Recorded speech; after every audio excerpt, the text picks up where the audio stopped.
주님의 이름으로 기도합니다. 아멘. 네, 오늘은 예레미야 9장 1절에서 9절까지의 말씀으로 우리 거룩함을 위한 하나님의 징계라고 하는 제목으로 말씀을 나누어 보도록 하겠습니다.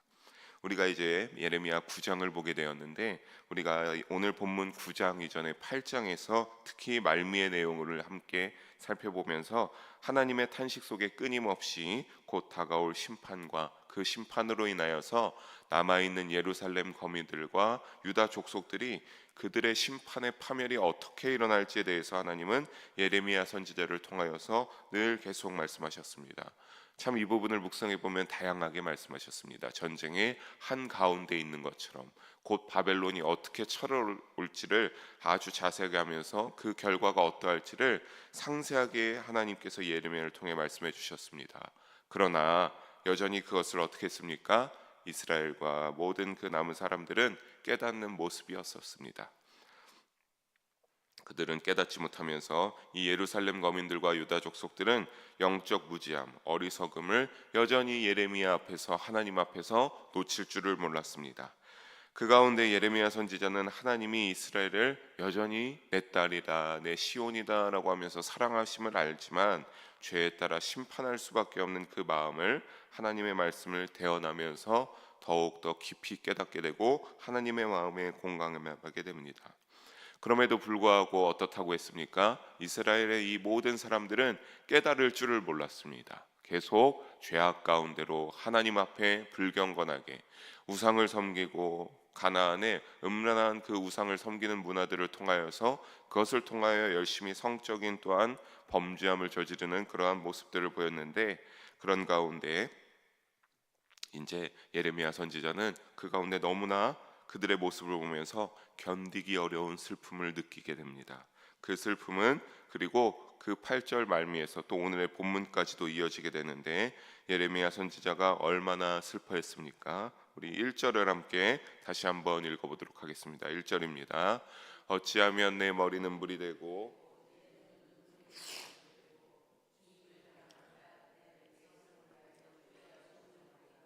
아멘.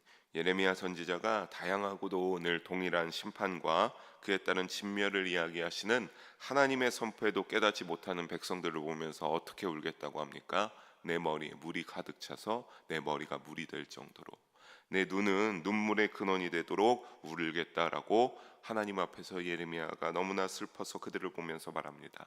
그러니까 아무리 울어도 자신의 슬픔을 표현할 길이 없다라고 하는 비유에서 이와 같이 기록되어 있는 본문입니다. 그들의 심판이 어떠할지, 왜냐하면 예레미야는 너무나 잘 알고 있었기 때문입니다. 그들이 고통 속에 아무런 저항도 하지 못하고 쓰러져갈 그 폐허한 결과를, 처참한 결과에 예레미야 선지자는 아무리 울어도 충분하지 않아서 이와 같이 기록하였습니다. 이러한 예레미야의 눈물 덕분에, 슬픔 때문에 바로 예레미야의 별명이 눈물의 선지자다라고 하는 그러한 별명을 얻게 될 수 있었습니다. 그런데 그렇다면 과연 우리는 여기에서 유다의 백성들과 남은 예루살렘 주위의 거민들이 분명히 죄악 가운데 있음을 알지만 얼마나 어느 정도의 죄악 정도가 심각했기에 이렇게 할 수 있었을까? 또 2절을 이어서 보게 되면 이 죄악이 얼마나 심각하면 예레미야는 뭐라고 말합니까? 광야에서 나그네가 머무를 곳을 얻는다면 내가 거기에 가서 살겠다라고 말합니다. 여기에서 이 광야를 떠나서 광야로 가서 살겠다라고 하는 것을 원어를 직역해서 보게 되면 어떤 거냐면, 광야에서 나그네의 움막을 갖고 살고 싶도다라고 할 수 있는데, 그만큼 그들의 죄가 너무 심하여서, 그들의 죄는 어떤 자들이었습니까? 다 하나님 앞에서 간음하는 자요, 반역하는 자의 무리가 되어 있는 그 공동체 가운데서, 그러니까 이런 겁니다.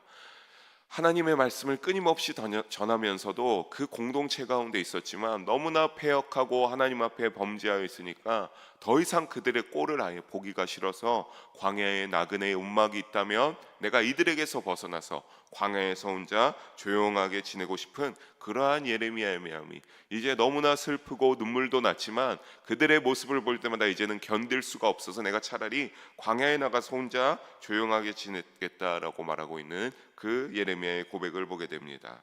그러면 우리는 얼마나 개인이 패역하여서 그 공동체가 어떤 죄를 이만큼 이루었길래 예레미야가 또한 이렇게까지 말할까? 우리가 이거를 3절을 보면서 알 수 있습니다. 3절을 함께 한번 읽어봅니다. 여호와의 말씀이니라.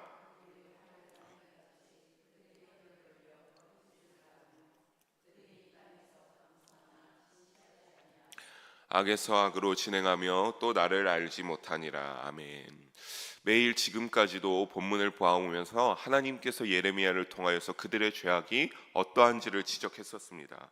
이번에도 다시 한번 예레미야를 통하여서 죄악이 어떠한지 낱낱이 고발하는데 뭐라고 합니까? 그들의 입에서 나오는 말들이 뭐와 같다? 활을 당겨 화살을 쏘는 것과 같다.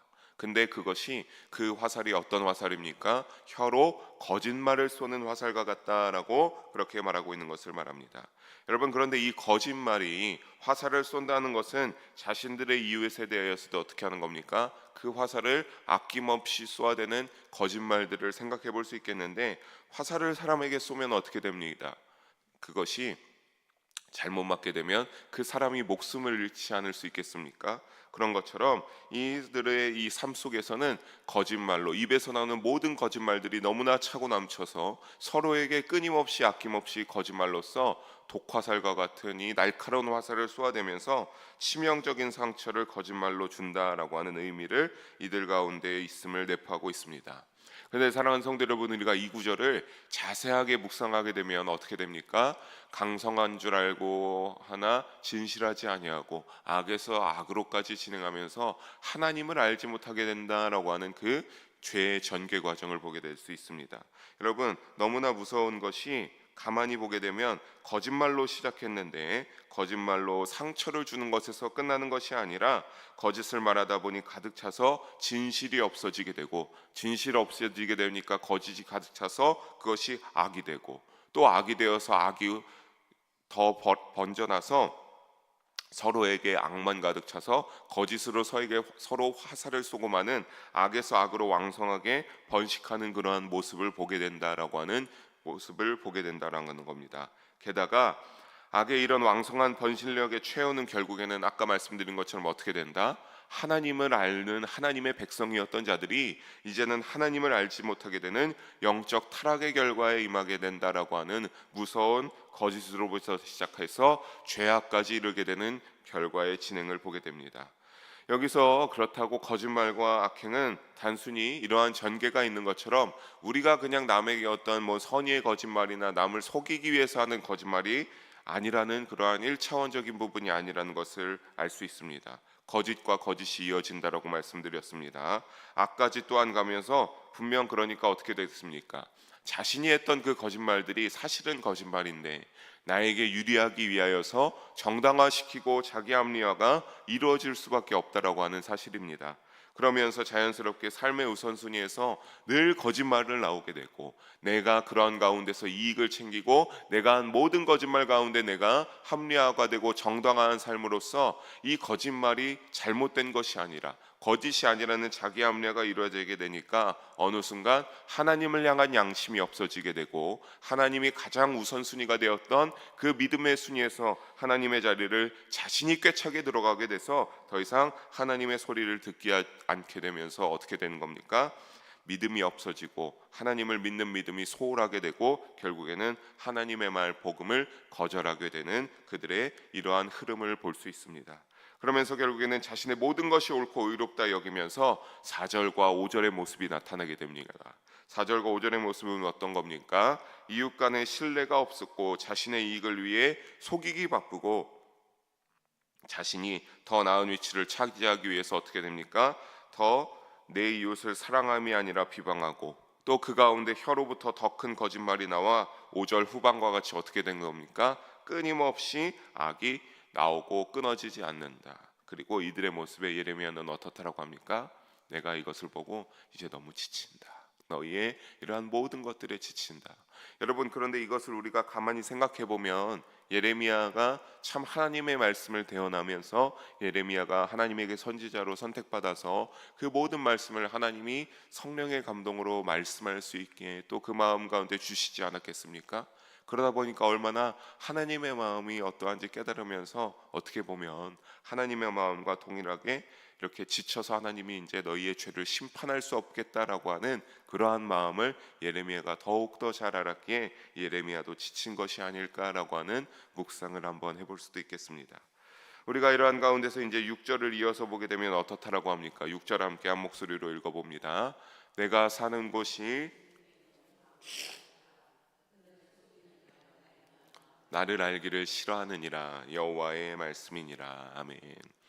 그들이 어떻게 하고 어떻다고 말하고 있습니까? 이제는 거짓말의 정도가 차고 넘쳐서 그들의 모든 것 가운데 이제는 서로에게 끊임없이 거짓말을 하면서 속이는 일 가운데 있다고 합니다. 그래서 앞서 나누었던 대로 어떻다라고 다시 한번 말하고 있습니까? 거짓이 넘치고 자기 합리화로 그 자신이 너무나 이제는 내가 중요해지는 삶이 되어서 그들이 믿음이 있던 중심에는 더 이상 누가 없습니까? 하나님이 없고 알고 싶어하지 않다라고 하나님께서 예레미야를 통해서 말씀하고 있습니다. 여러분, 더 이상 이들이 하나님을 알고 싶어하지 않다, 서로를 속이는 일에 바쁘다라고 하는 이런 말들은 결국에는 유다의 죄악이 어떤 수준에 이르렀다라고 하는 것을 알 수 있냐면, 이제는 더 이상 치유할 수 없다. 너무나 폐악해져서, 너무나 죄가 차고 넘쳐서 이제는 치유할 수 없는 정도이고, 더 이상 하나님을 의식하며 살았던 거룩한 백성의 모습은 그들에게 더 이상은 존재하지 않는다라고 하나님께서 예레미야를 통하여 말씀하고 있습니다.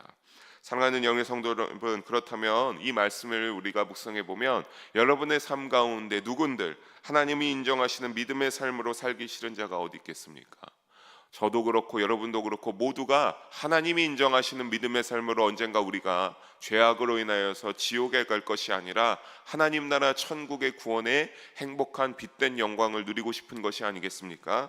그런데 그것이 다만 어떻게 해야지 우리가 갈 수 있는 것을 다시 한번 깨닫게 됩니까? 하나님을 알기 원하지 않았던, 하나님을 의식하시기 싫어했던 그들의 백성의 모습을 보면서 우리가 하나님이 인정하시고 원하시는 삶을 위하여서라면 우리는 늘 하나님을 의식하는 삶을 살아야 된다라고 하는 영적 교훈을 얻게 됩니다.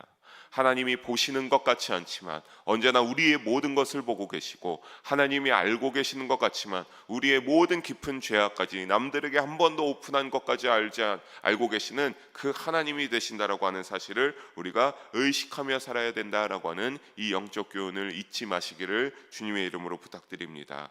그렇게 될 때 우리는 각자 삶 속에서 어떻게 해야 되겠습니까? 하는 말과 행동과 영일 공동체에서 직분에 따라 우리가 보여주는 모든 것들이 과연 하나님이 보시기에 그 기쁨이 될까라고 하는 생각과 태도로 거룩한 삶을 향하여서 늘 다듬어져 가시기를, 나의 믿음을 다듬어 가시기를 주님의 이름으로 간절히 축복합니다.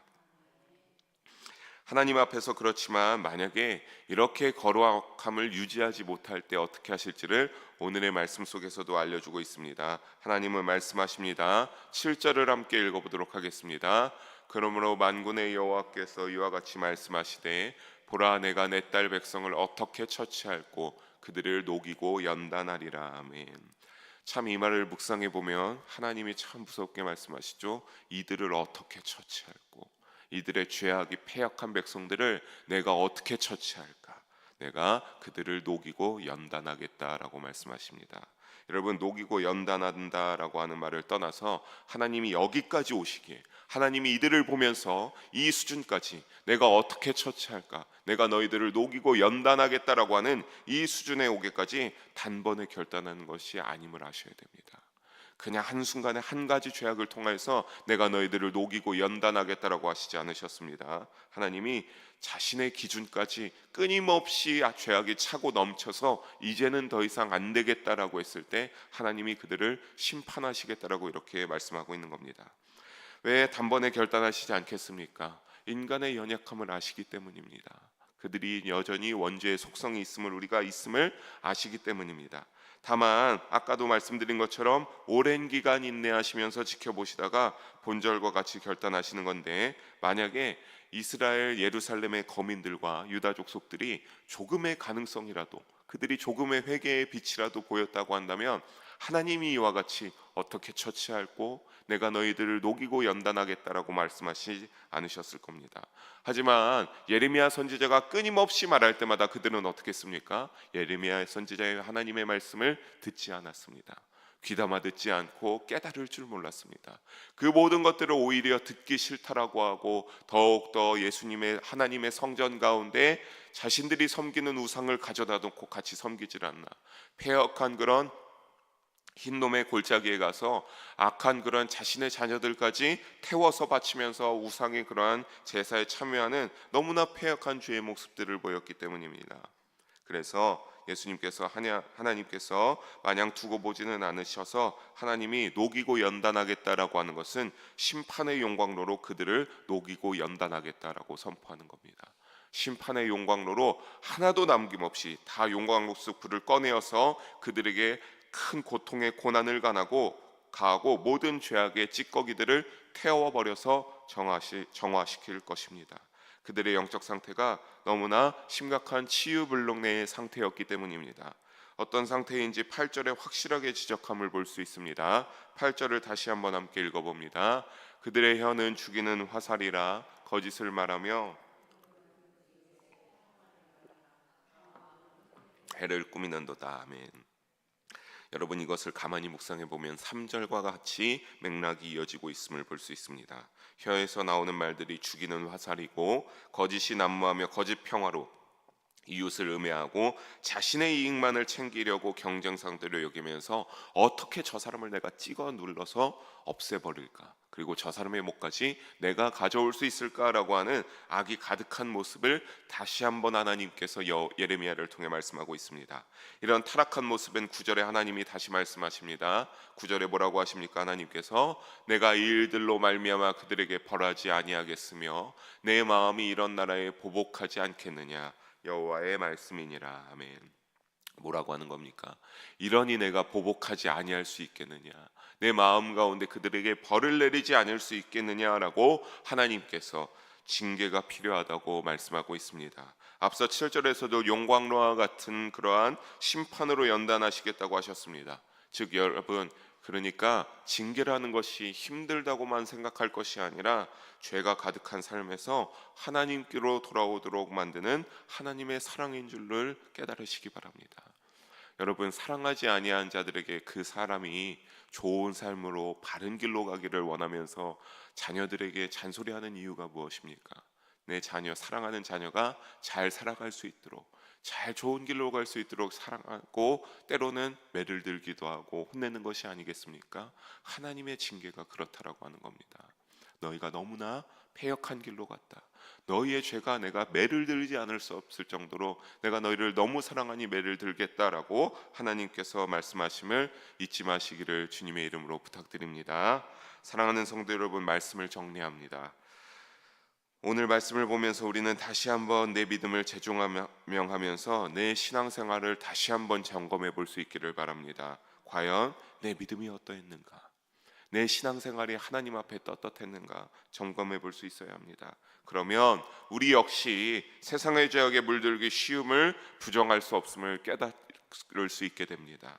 즉 우리도 그만큼 세상 죄악이 어떻다라고 하는 겁니까? 내가 열심히 예배드리고 하지만 내가 그럼에도 불구하고 내가 조금이라도 흐트러지는 순간 나 역시 세상 죄악에 물들어서 하나님이 조금 멀리할 수 있겠구나 하는 나의 죄악의 속성이 있다는 것을 깨달을 수 있다는 사실입니다. 하나님은 그것이 너무 과하면 어떻게 합니까? 적절한 징계를 통해 당신의 백성을 다시 올바른 길로 인도하시고 새롭게 하십니다. 오늘 유다 백성들에게 녹이고 연단하겠다는 말씀처럼 하나님의 계획 속에 하나님이 완전히 내팽개치는 것이 아닙니다. 하나님이 그 징계를 통하여서 다시 하나님이 사랑하셨던 백성의 모습으로, 다시 하나님이 인정하시는 믿음의 모습으로 복구하시고 회복시키겠다라고 하는 겁니다. 그때 누가 사실 징계를 쉽게 받아들이고 기쁘게 여기면서 징계를 다 감당하면서 나가겠습니까? 전혀 기쁘지 않죠. 얼마나 고통스럽게 하나님께서 징계를 내리겠다고 하십니까? 바벨을 통하여서 너희가 그냥 고통 속에 비명소리만 하면서도 빠져나갈 수 없을 거라고 하나님께서 예레미야를 통해서 말씀하신데 말이죠. 하지만 그것들이 징계는 어떤 것이라고 말씀드렸습니까? 하나님 사랑의 표현으로 우리를 통한 또 다른 하나님의 은총이며 그를 통해 거룩한 삶을 회복시키겠다라고 하는 사실을 다시 한번 부탁드리지만 잊지 마시기 바랍니다. 여러분, 이것을 잊지 않으면 우리는 하나님 앞에 의지하고 회개하게 되어 우리의 영적 정체성이 올바로 세워지고 거룩함이 있는 믿음의 길로 나아가고자 결단할 수 있을 것이기 때문입니다. 사랑하는 영일 성도 여러분, 하나님을 의식함으로 사시기를 바랍니다. 징계까지도 그래서 감사하면서 모든 것 가운데 범사에 감사하는 신앙으로 우리 모두가 되어서 거룩한 길로 모두가 주님과 한결같이 동행하는 믿음의 삶이 되시기를 주님의 이름으로 간절히 소망하며 축복합니다. 기도하시겠습니다. 사랑의 하나님 아버지, 오늘도 부족한 종을 통하여서 귀한 말씀을 나누게 하심을 감사합니다. 이 말씀 속에 있는 영적 교훈이 나를 통하여 또한 우리 모든 이들에게 필요한 영적 교훈임을 인정하며 나아갑니다. 주의 징계를 달게 받을 수 있는 인내를 허락하여 주시고 그에 따라 언제나 우리가 죄를 발견하게 되었을 때 여호와 하나님 앞에서 예수님의 십자가 앞에서 아낌없이 무릎으로 나아가 회개하고 하나님 앞에 온전하게 회복될 수 있는 진정한 그리스도인으로 하나님의 백성으로 거듭나는 우리 모두가 되게 하여 주시옵소서. 그래서 우리가 늘 하나님이 인정하시고 기뻐하시는 하나님을 향한 믿음의 거룩함을 유지할 수 있게 하여 주시고 기쁘게 우리의 인생길 가운데 영광 받아 주시는 우리의 믿음의 삶이 되게 하여 주시옵소서. 감사드리며 사랑이 많으신 우리 주 예수님의 이름으로 기도합니다.